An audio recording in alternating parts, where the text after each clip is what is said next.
Your savings account is not failing you. This is the framing problem that sits underneath most of the frustration people feel about their financial progress. They do everything they were told to do. They save consistently. They build the account up. They watch the balance grow slowly, month by month. And then they compare it to where they thought they would be. And the gap is significant. The account is working. The strategy isn't. And the instinct is to blame the account. The account is not the problem. The definition is. A savings account is a specific financial tool designed to do a specific job. It does that job reliably and well. The problem begins when the job it was designed to do gets confused with a different job, one it was never built for and cannot perform. When a savings account gets used as a wealth strategy, it is not being used incorrectly. It is being used as the wrong tool for a problem that requires a different tool entirely. This video is about that distinction, not about abandoning your savings account, not about moving everything into the market, about understanding precisely what a savings account was designed to do, what it was never designed to do, and what it costs you every year that you use it as a substitute for a strategy it cannot execute. Part 1. What a savings account was actually designed for. A savings account was designed to solve a specific problem, liquidity under uncertainty. The problem it was built to solve looks like this. Income is relatively predictable. Expenses are not. A job loss, a medical event, a major repair, an unexpected obligation. These are low-probability events at any given moment, but near certainty over a long enough time frame. Most people will experience at least one significant financial disruption every decade. The question is not whether the disruption will occur. It is whether the financial position can absorb it without cascading into debt, missed obligations, or forced asset liquidation at the worst possible time. The savings account solves this problem elegantly. It holds liquid capital, capital that can be accessed immediately without penalty, without a transaction that requires selling something, without a waiting period. It earns enough to partially offset inflation in favorable interest rate environments. It is insured. It is stable. For the job of maintaining a buffer against disruption, it is close to the optimal tool. That job is not wealth building. Wealth building requires a different mechanism. It requires capital allocated to assets that generate returns in excess of inflation, returns that compound over time, that produce income or appreciation or both, that grow without requiring your active participation. Savings accounts, by design, do not do this.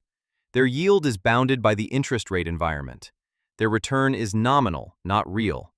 Their purpose is preservation and access, not growth and compounding. The confusion between these two jobs, disruption absorption and wealth building, is where most people's financial strategies quietly break down. Not because they made a bad decision, because they were never told the two jobs require different tools. Part 2. The nominal versus real return problem. Why the number on your statement is the wrong number to watch. Here is a number most people watch closely, their savings account balance. Here is a number most people never calculate, what that balance can actually buy. These two numbers are not the same, and the gap between them is where the savings account wealth strategy quietly fails. In 2021 and 2022, the average savings account interest rate in the United States was approximately 0.06% annually. Inflation during that same period peaked at 9.1%. Every dollar sitting in a savings account was earning 0.06 cents per year, while losing approximately 9 cents per year in purchasing power. The nominal balance, the number on the statement, was stable or growing slightly. The real balance, what the money could actually purchase, was shrinking by approximately 9% per year. This is not an extreme example. It is a clarifying one. But the underlying dynamic, nominal return below inflation, real return negative, has been the standard condition for savings accounts for most of the period between 2009 and 2022. For 13 years, the average savings account holder was watching a number grow on a screen, while the actual value of what that number represented was quietly declining. The psychological mechanism that makes this so persistent is that the nominal balance is visible and the real return is invisible. You can see the balance. You cannot see the purchasing power. The statement shows you one number. It does not show you what that number buys compared to what it bought last year. And when the visible number is growing, however slowly, the brain registers progress, even when the actual financial position is deteriorating.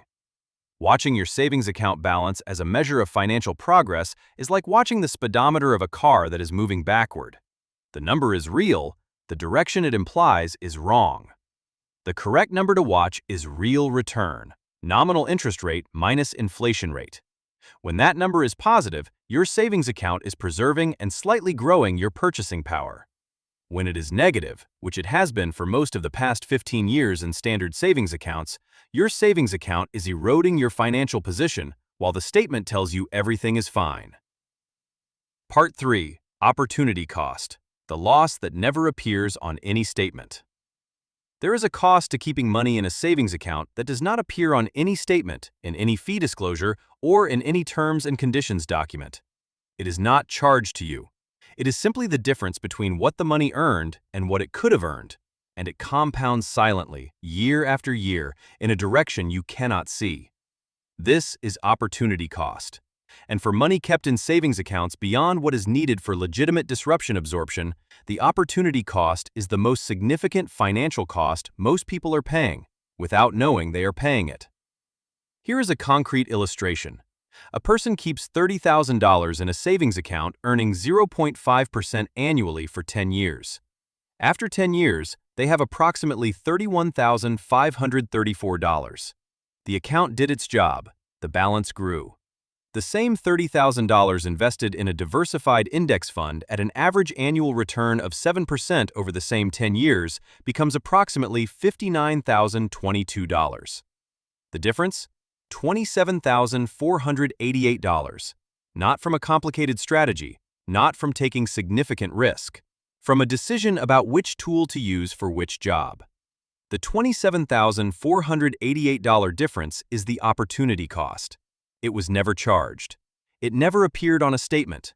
It accumulated invisibly in the gap between what happened and what could have happened, while the savings account balance grew from $30,000 to $31,534 and registered as progress. Now extend the time frame. The same $30,000, the same return assumptions over 25 years. Savings account at 0.5%. Approximately $34,061. Index fund at 7%, approximately $162,753. The opportunity cost, $128,692. From $30,000, held for 25 years in the wrong tool for the job. This is not an argument against savings accounts. The $30,000 in a savings account was doing its job, maintaining liquidity for disruption absorption. If the $30,000 was genuinely needed as a buffer, keeping it accessible was correct. The argument is against keeping $30,000 in a savings account while calling it a wealth strategy, because the strategy is costing $128,692 over 25 years, while the statement reports steady, responsible progress. The opportunity cost is real. It just never shows up where you are looking. Part 4. The Holding Bay Model. How to use a savings account correctly. If a savings account is not a wealth strategy, what is it? It is a holding bay, a temporary location for capital in transit between where it came from and where it is going, a buffer zone between income and deployment, a place money lives briefly while it waits to be allocated to its actual purpose. This reframe changes how you interact with the account in 3 concrete ways. First, it changes the target balance. A holding bay has a specific capacity requirement, enough to absorb the disruptions it was designed to handle and no more. Most financial research converges on 3 to 6 months of essential expenses as the appropriate buffer for most employed individuals. That number is not a floor to build indefinitely above. It is a target to reach and maintain. Capital beyond that target is not serving the holding bay function. It is sitting idle in the wrong tool. Second, it changes the psychology of the balance. When a savings account is a wealth strategy, a growing balance feels like progress. When it is a holding bay, a balance above the target level is a signal, capital that has accumulated beyond its purpose and needs to be deployed to a tool that can actually compound it. The psychology shifts from more is better to right amount for the right job. Third, it changes what you measure. You stop measuring the savings account balance as a proxy for financial health. You start measuring two separate things: the adequacy of the buffer, is the holding bay appropriately stocked, and the performance of the wealth strategy, is the capital deployed beyond the buffer actually compounding. These are different measurements for different tools. Conflating them produces the frustration most people feel: savings account growing slowly, financial goals not advancing, unclear why. The holding bay model does not require abandoning the savings account.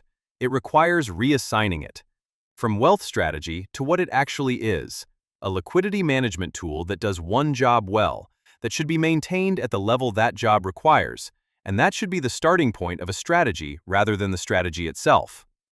What this actually costs. Here's a simple calculation most people have never run. Take the amount you currently hold in savings accounts beyond your 3 to 6 month buffer. Calculate what that amount would become in 20 years at a 7% average annual return. That number, minus what the savings account would produce over the same period, is the cost of using the savings account as a wealth strategy instead of a holding bay. For most people, that number is significant. Not because they made a dramatic mistake, because they used a tool correctly for the wrong job, consistently, across years, and the compounding difference accumulated silently in the background while the statement reported steady, responsible progress. A savings account is an excellent tool. It solves the liquidity problem precisely and reliably. It is the wrong tool for the wealth building problem. Not because it performs poorly at wealth building, but because it was never designed to attempt it. The account is not failing you. You have been asking it to do something it was never built to do. Stop asking.